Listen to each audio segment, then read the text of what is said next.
একজন উপদেষ্টার এপিএস যখন দুর্নীতি করে, এমনি এমনি তো আর কারোর এনআইডি লক হয় না। আমার কি হয়েছে?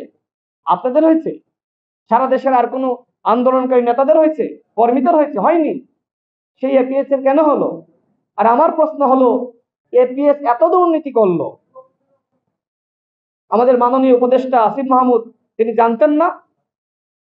আমি সরকারের কাছে দাবি রাখতে চাই, যেমনি ভাবে তদন্ত হচ্ছে এপিএস মুয়াজ্জেমকে নিয়ে, ঠিক একইভাবে আসিফ মাহমুদের মন্ত্রণালয়ে সব থেকে বেশি দুর্নীতি গণমাধ্যমে প্রকাশিত হয়েছে, তার বিরুদ্ধে তদন্ত হতে হবে।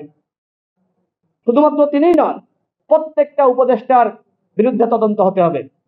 যদি কোনো উপদেষ্টা দুর্নীতি না করেন, আমরা তাকে শ্রদ্ধা স্যালুট জানাই। কিন্তু যেহেতু অভিযোগ আসছে, দুই একজনের বিরুদ্ধে অভিযোগ আসা মানে অন্যদের বিরুদ্ধে এই ধরনের সমস্যা থাকতে পারে, অভিযোগ থাকতে পারে। সুতরাং সরকারকে বলবো, আপনারা বলেছিলেন যে প্রতি মাসে আপনারা উপদেষ্টাদের সম্পদের হিসাব দিবেন, এপিএস দের সম্পদের হিসাব দিবেন। আপনারা নাকি মিনিস্ট্রিতে বলেছিলেন যে কর্মকর্তাদের প্রতি মাসের হিসাব দাখিল করতে হবে।